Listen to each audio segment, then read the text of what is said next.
some reasons why most diets fail. First of all, it's the short-term mindset. Most people approach a diet with an all-or-nothing approach. It might be 2 weeks.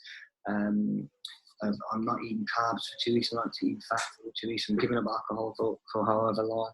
And then after those 2 weeks, you go back to your normal eating habits. And what's normally going to happen is you're going to go back to exactly how you were, if not worse. And this is kind of where the yo-yo diet effect takes place.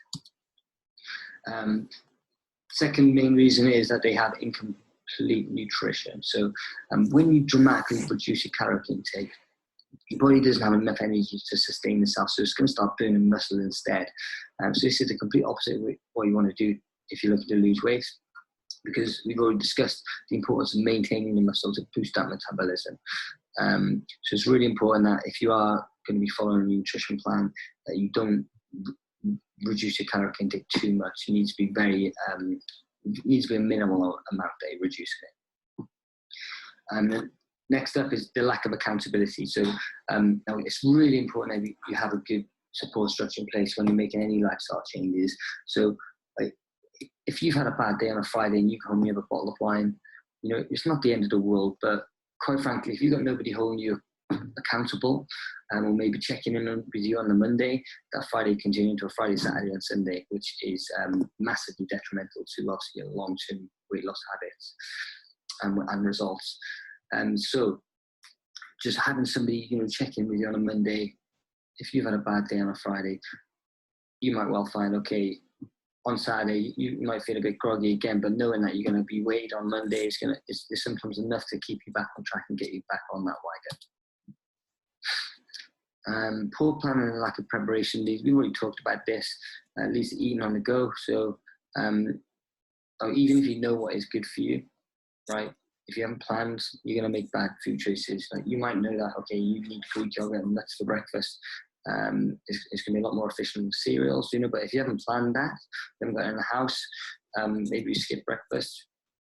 If you walk past Greg's at 11 a.m., the likelihood is you're going to have a Greg's, you know. But, right, if you've had a good breakfast, good high breakfast with protein and greens, vegetables and fruits, and then you walk past Greg's at 11 in the morning, do you think you're going to go and have breakfast? Very unlikely. And the final reason is that we're being misinformed. So regular nutritional advisors for years have been promoting what they call a balanced diet. And they recommend 60% of the foods coming from carbs, 20% from fats, and 20% from protein. And this is pretty much what it'll look like. And this is like spread around all the hospitals in the UK. And this is what the guidelines are set. So will this work for weight loss? No, it won't. So why? Simple reason, people who are carrying extra fat need to lose fat. They don't need to balance their food intake, right? I'm not going to lie, if you follow this and someone's lean, who's active, they're going to get a good balance and they're going to be able to have a good amount of energy to sustain a healthy weight. But if you're following somebody who's overweight, inactive and lacking lean muscle, then you're going to provide way too much energy that your body needs, and it's going to be stored as fat. There's also another reason why this doesn't work. It's just miscommunicated.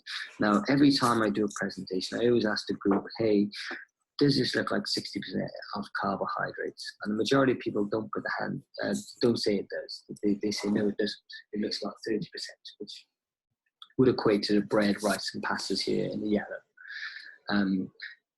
But what many people forget is that fruits and vegetables, or not even forget, they're just not aware that the fruits and vegetables are carbohydrates as well. They're called fibrous carbohydrates.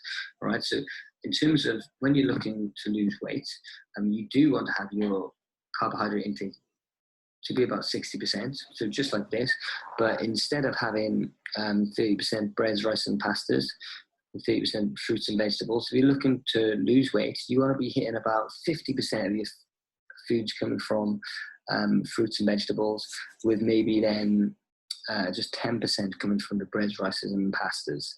All right. But the common thing that we see when people first come in, we look at their nutrition diaries, is that they're probably more like 50 or 60% of their foods coming from the bread, rice, and pastas, which is where they go wrong. All right.